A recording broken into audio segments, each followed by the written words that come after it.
Hi friends, నిన్న ఒక brother call చేసి అన్న గేర్లో హార్డ్గా పడుతుందని చెప్పాడు. ఆ బ్రదర్ కోసం ఈ వీడియో.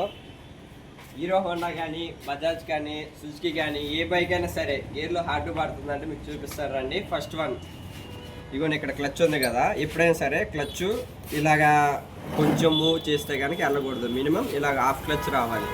ఎప్పుడైనా గుర్తుంచుకోండి, ఇలాగ వదిలి వెళ్తే కనుక బండి క్లచ్ ప్లేట్లు అయిపోతే గేర్లు కూడా హార్డ్ పడతాయి. మినిమం ఇలాగా ఈ లాంగ్ లైట్స్ అనేది ఉండాలి కంపల్సరీ. రెండోది వచ్చి గేర్ వేసే దగ్గర చూసుకోండి. గేర్ వేసేటప్పుడు ఇక్కడ చూసారా, ఇక్కడ ఈ పుట్రస్ట్ అనేది తగలకూడదు. చూసుకోండి, ఇక్కడ కానీ తగలకూడదు. ఇది కూడా చూసుకోండి, ఇక్కడ ఇలా తగిలినా గేర్లో హార్డ్గా పడుతుంది. మూడోది వచ్చి బండి బీటింగ్ అనేది స్లోగా ఉండాలి. బాగా రేజ్ ఆడినా కూడా పడదన్నమాట గేర్లు. నాలుగోది వచ్చి అయితే కనుక కేబుల్ చూసుకోండి మీరు.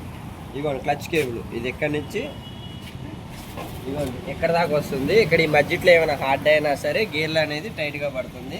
కాబట్టి ఇంకేమైనా క్వశ్చన్లు ఉన్నా సరే మీరు కామెంట్లో పెట్టండి, నేను మీకు ఎక్స్ప్లెయిన్ చేస్తాను. Thank you friends.